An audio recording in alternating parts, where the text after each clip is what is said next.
Welcome everyone, I'm Sam. I'm presenting the reading for week 5, which was a article called Too Much Fun, Contemporary Aesthetic Theory and Design.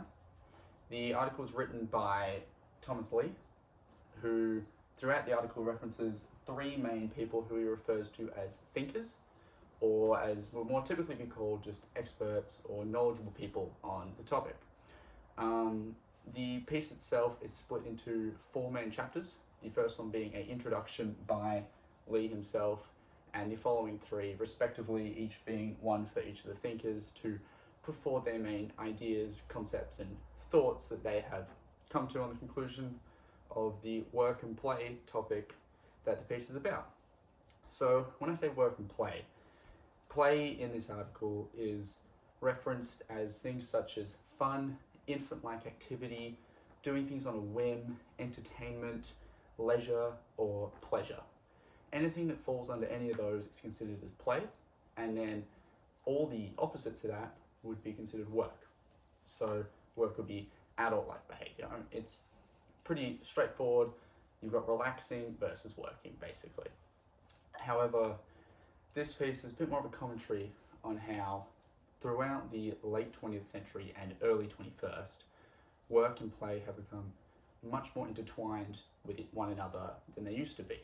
Play has started creeping in to a lot of the time and spaces that used to be purely work orientated.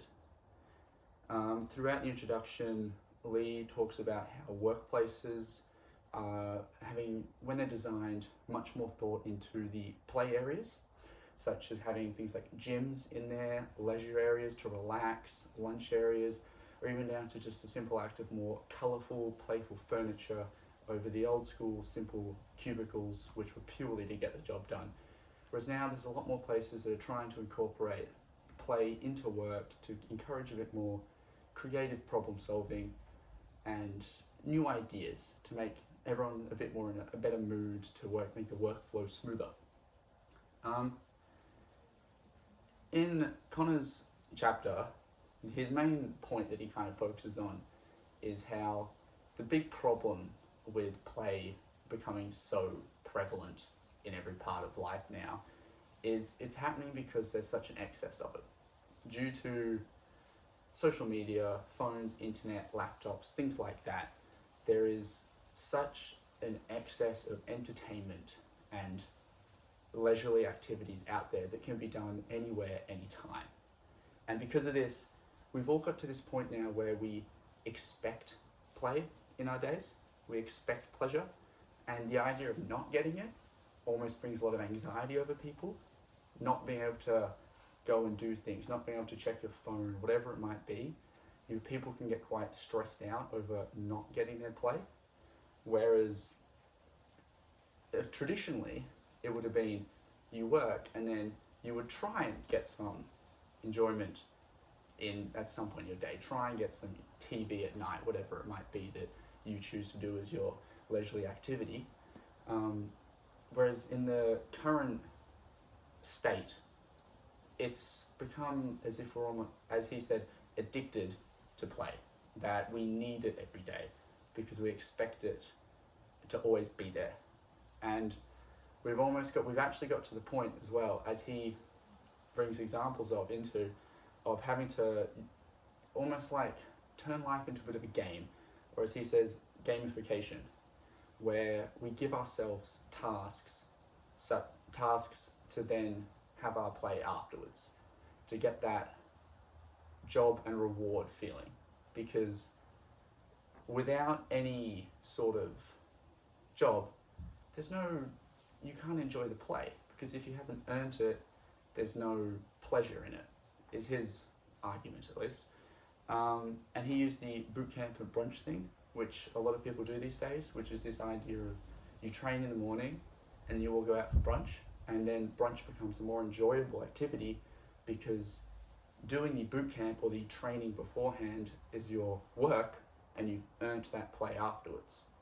So we've got such an excess of play and things to do that we're giving ourselves unnecessary work to make that play feel earned.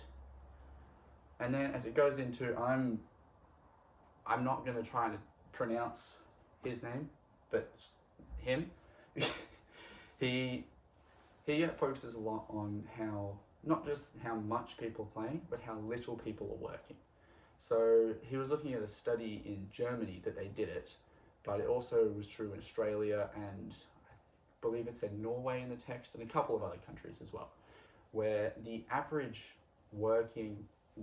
annual amount of hours that people spent working in 1850 was 4,000 hours per year, whereas in 2017 it's 1,700 hours.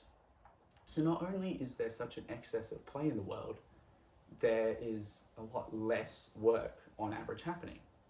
And if you look at where people are spending their time instead, there is an unprecedented amount of time going into producing and consuming entertainment. And this overconsumption of play is kind of taking over everything, really. And that leads into Nye's point about how designers, in order to combat this, are trying to become quite zany, as she calls it. And zaniness she refers to as an attempt to make a design playful or fun. So in taking the idea of designing a boring object such as a desk and trying to make it zany would be to make it a bit more colourful, a bit more out there, have some sort of function that makes it a bit more enjoyable to use, to encourage that work, basically.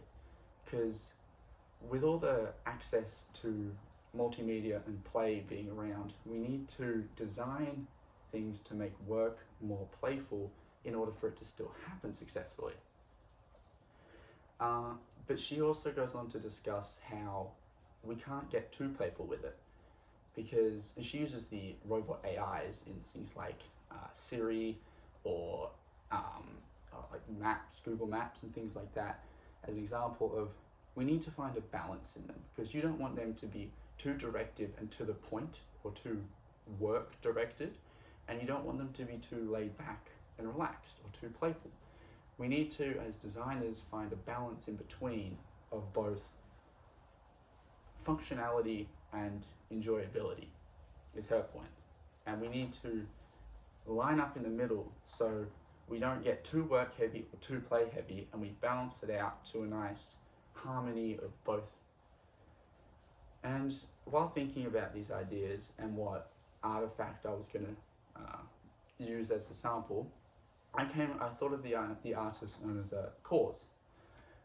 KAWS is, his real name Brian Donnelly, is an American artist, most notably recently known for a lot of his figurines, but he's done a lot of paintings, he's put books out, he's done collaborations with brands such as Nike to make shoes. He's a very established artist who, this is a collection of just a couple of his works. You got Snoopy, you got Smurfs, or just some of his own anatomy pieces. And I thought of him because he is a professional artist who everything he does is very work oriented. However, art traditionally was always very serious. You were to portray a deeper meaning, to portray often religious things, idealistic universes, whereas KAWS has a much more childish, playful approach to his work, referencing heavily towards kids' characters, such as he's done a lot of things with The Simpsons, and then taking these playful, colourful imagery and turning it into this serious professional art. So my artifact it's just here. It's a KAWS statue that I own called Along the Way. 2019 is when it came out. It's 10 inches tall. It's just a vinyl figurine. I know it's hard to see, but it is just a simple grey monochromatic colour throughout. You've just got light greys, dark greys. But I chose it because while it's sold as a piece of art, it very much has a childlike presence to it, a playfulness to it, if you may, where I find the pants personally, they remind me a lot of Mickey Mouse with the ears as well, and the gloves, which just brings me back that nostalgic, childlike feeling, that kind of just fun, watching TV as a kid is kind of what it reminds you of.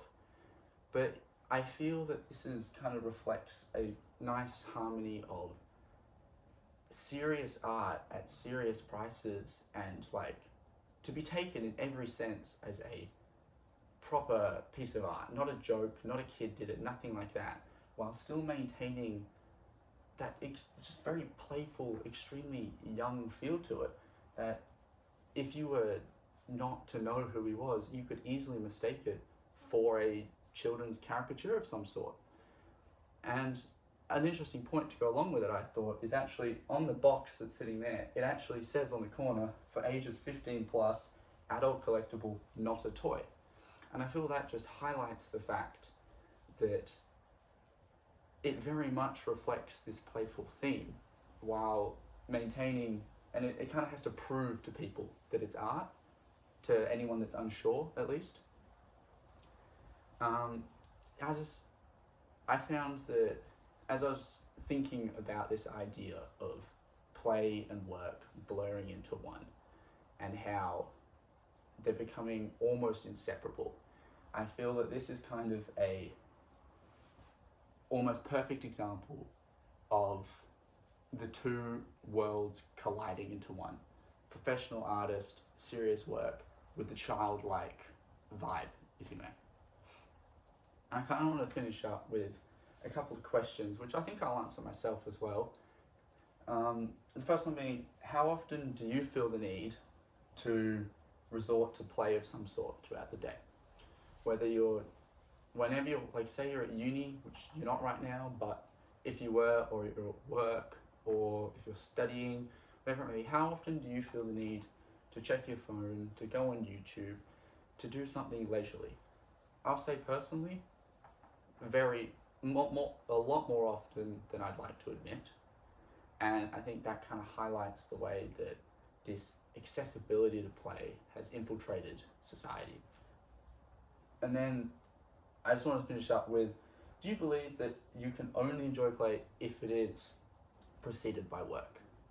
Do you have to, in your opinions, do you need to earn your play, or can you enjoy whatever it is you may do if you're allowed to do that all the time? Or are things only enjoyable? Is play only play because work is work? And just, yeah, thank you for watching. Hope you guys learned something.